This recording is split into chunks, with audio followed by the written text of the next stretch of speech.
Hello everyone, welcome to this video in which I would like to show you an amazing attacking game played with the Queen's Gambit. That's very popular opening among world champions, but also by the people out there watching the Netflix series. Everybody has been hooked up with this fascinating opening. And in a recent event in Armenia, a closed round robin tournament with 10 very young players, this opening was seen in a game between very strong grandmasters, Tabatabai from Iran and Asipenko from Russia. And they are around number 55, 60 in the world. Of course, these rankings, they are fluctuating on a regular base.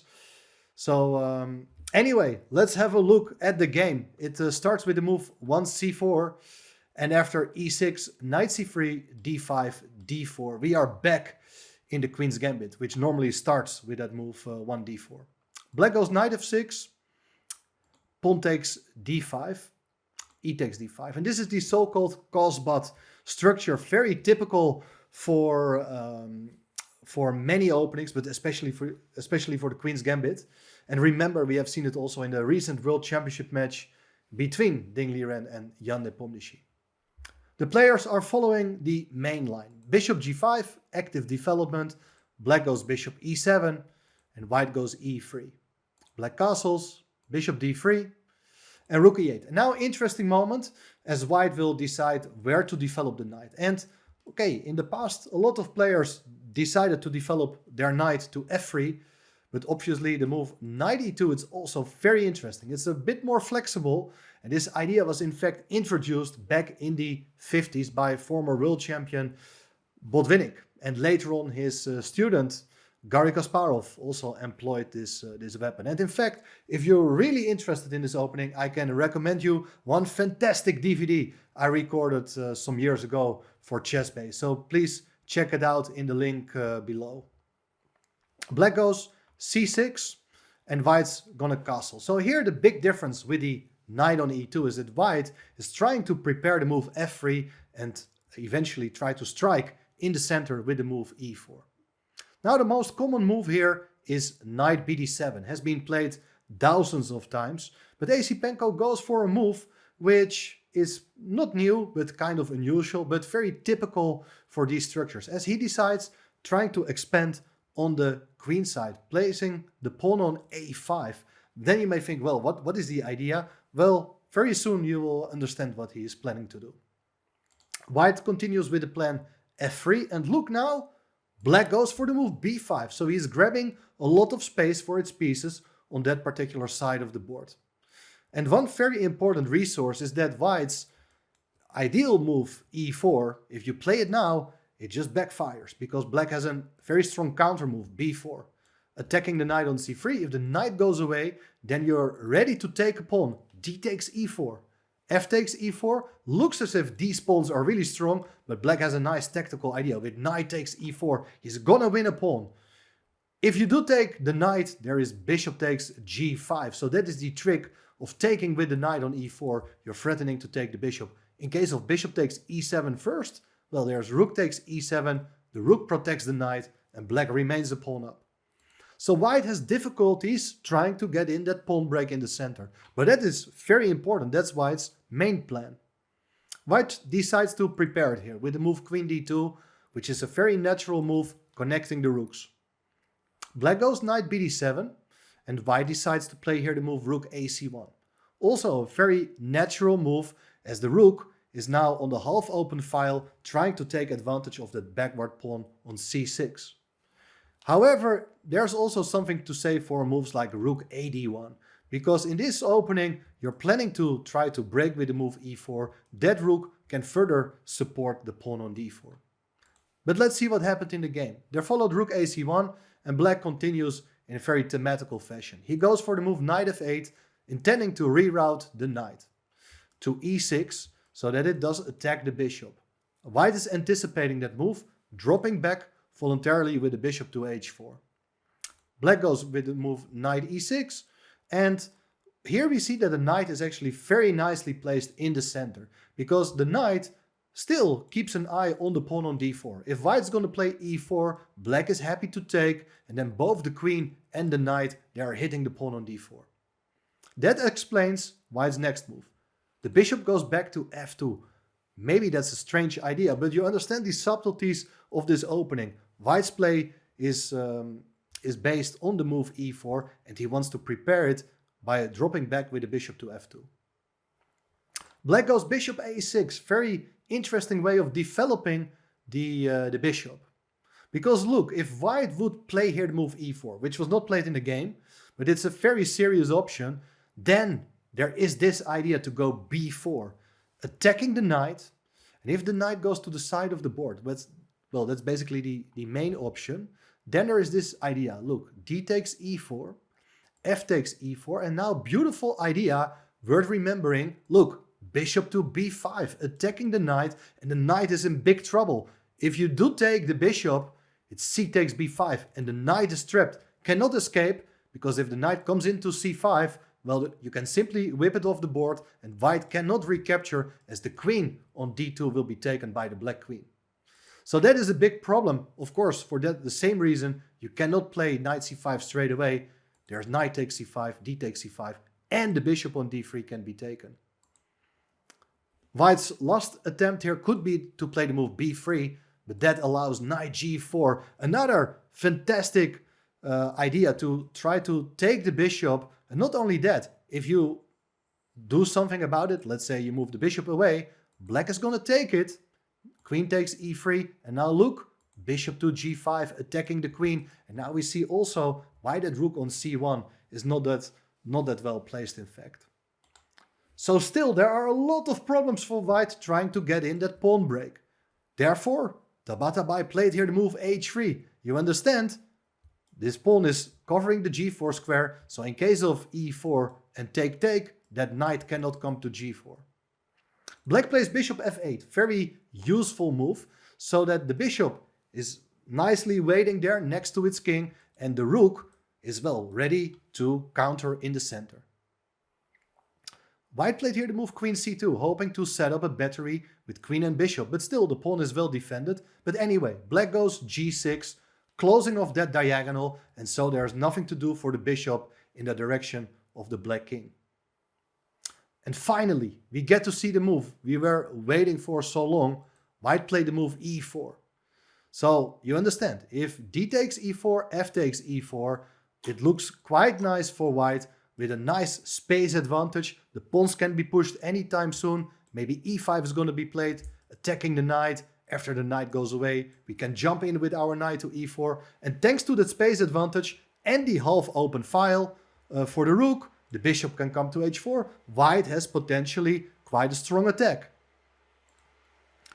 And therefore, black is not interested in taking the pawn. Instead, he comes up with a very interesting resource, the move knight h5. Very typical for this line. So the knight is on its way to f4, and if the knight lands on f4, can you imagine a queen coming over to g5, and then the queen and knight, they are threatening checkmate on g2? Well, this is the drawback of White's play. Many pawn moves, and, well, maybe he's not just ready for the opening of the center. White played here the move bishop e3, a very human reaction. The bishop covers the f4 square one more time, and also deprives the queen from coming to g5. Very understandable. But can you see here what is the key move for black, trying to seize the initiative? There's a lot of action in the center, but next move of black must have been missed by Tabatabai. There is this fantastic pawn break, c5. Look at these four pawns standing next to each other. So much tension in the center. White is in deep trouble. One of the main points is that the pawn on c5 cannot be taken, as it does allow the move d4. It's a double attack on the bishop and knight. Knight and queen are protecting the pawn. Black is winning a piece. So that cannot be played. But if you would take any of the other pawns, let's say knight takes d5, there is the move c4, and all of a sudden that bishop on d3 has no squares to go to. It's trapped, black is winning a piece. And the same, of course, for the move knight takes b5. That allows the move c4, and now both the knight on b5 as well as the bishop on d3, they are both hanging. White could consider taking with a pawn on d5. This was also not played. Soon we will get to see what happened in the game. In that case, there will follow knight takes d4. The center is getting opened, and the pieces are excellently placed. If you do take with the bishop, take and then take with the knight on d4, then you have a lot of problems regarding that knight and these dark squares. The bishop can come to c5. White is unable to stick to the piece. If you take the other way around with a knight first, well then black doesn't have to take on d4. Instead will take this bishop on e3 with the rook. The pawns are still very dangerous, ready to come forward. White will have to go knight takes b5, but then c4, another huge pawn sacrifice, attacking the bishop and of course threatening queen b6. If you take with the bishop the pawn, white is 2 pawns up, but rook c8, attacking the bishop. If the bishop would go away, something like queen g5 offers black a tremendous initiative, because look, the bishop will come to c5 with devastating threats against the king. Maybe the queen, maybe the knight are coming in. So many threats, very difficult to defend for white. So let's go back to the game. This threat of c4 is very difficult to withstand. White decided to take the pawn on b5, but that allows knight takes d4. A lot of pieces were exchanged now. Knight takes d4, c takes d4, bishop takes d4, and now excellent move, d takes e4. The center is getting opened, and you have to realize you cannot recapture the pawn on e4, as that allows the move queen takes d4 with check. Black is a piece up. So therefore, after d takes e4, white decided to protect the bishop with the move rook cd1. Should be noted also that after bishop takes e8, you can take the bishop with check on d4, and after that everything is hanging. The rook on f1 and the bishop on e8 as well. Black will get a lot of material, so that's really bad. Rook cd1 played, but now there is this move, bishop takes b5. Excellent idea. Knight takes b5, so the rook on e8 is no longer hanging. And now the key idea. Black goes e3. The pawn on e3 is going to be decisive. You're threatening to play e2 with a double attack on these 2 rooks. And the main point is that white is unable to take on e3, which looks as if white is winning a pawn. It's a discovered attack on the queen. But if the queen moves, you see that the bishop is still hanging. Where should the queen go to? To a place where it does set up another attack. Queen b8 is the key move. So now both the knight and the bishop are hanging, and you cannot defend them at the same time. Well, there is the move queen d3 in fact, but that allows rook takes e3, deflecting the queen from the protection of the knight.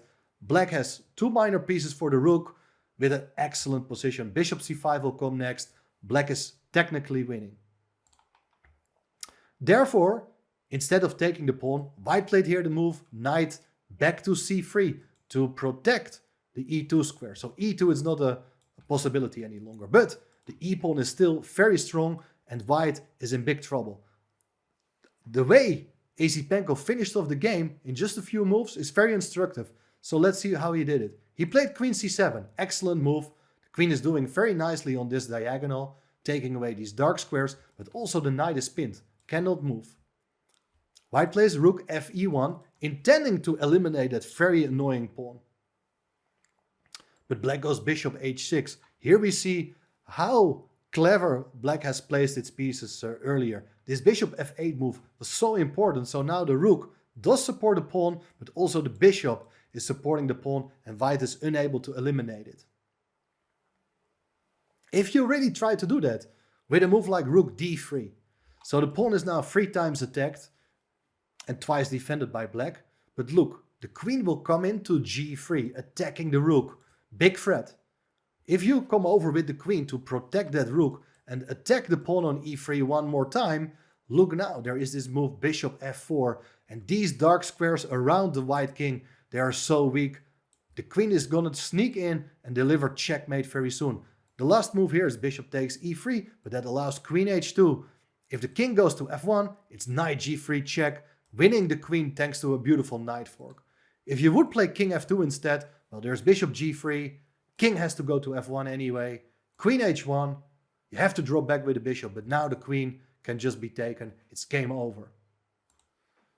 So rook d3 is not really possible. Black has a lot of ideas, not only focusing on the pawn on e3, but you see that queen g3 followed by bishop f4 It's a really dangerous idea, and white has a lot of problems guarding these dark squares on the king side. And that's also because of these pawn moves earlier. Those moves f3 and h3, well, they were played with a clear idea, but, well, it's quite risky, as you can see, especially in the long run. Tabatabai felt under pressure and thought, let's try to solve our problems in a very radical way. He played here the move g4, attacking the knight and opening up the path for the queen, trying to help out on the king side. The idea is that if black would play here knight f4, probably there's bishop takes e3, and you can get rid of the pawn. The line actually continues, knight takes h3, king g2. Black is going to take the bishop on e3, white's going to take the knight. Black is still much better with ideas to open up white's king's position at some point with a move like h5, trying to remove the pawn. Still very dangerous, but let's take it back. After the move g4, can you spot the killer idea, which was played by AC Penko? It's a fantastic idea based on trying to eliminate defenders. The key move here is e2. Excellent idea, because the main point is that you're giving up that e pawn. That's kind of weird, but you're disturbing the coordination. And the main idea is that you would love to come in with your queen to g3, but then there is still queen to g2. That's something you don't want to allow. By playing the move e2, knight takes e2, it's not a possibility, because now the queen can just be taken. That's game over. If you take the knight on h5, there is the move queen g3. You can take all these pawns with check, and then later the rook can be taken. Black has a lot of material and it's game over. The white king is open, and so on. In the game that followed, rook takes e2. But now queen to g3. Excellent idea. If you do block with the rook, then this is the main point. It's rook e1 check.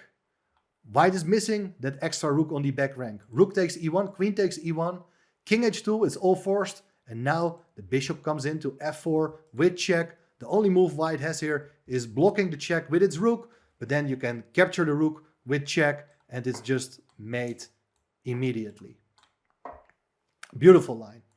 Therefore, in the game there followed the move king h1, but after queen takes f3, it's just game over. If you block the check with your rook, it's knight f4, the rook is pinned, black is going to win material, and the attack is still going on, so no need to calculate any further. In the game there followed king to g1, but after knight f4, Tabatabai had seen enough. He resigned here on move 29. The rook is under threat, and well, if you would take on e8, it's rook takes e8.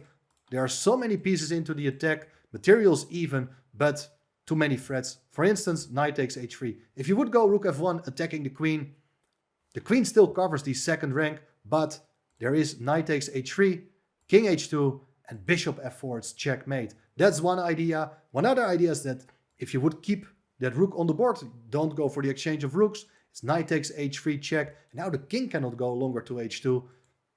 Rook takes h2, queen takes h3. Black has simply way too much material. It's totally game over. Fantastic performance.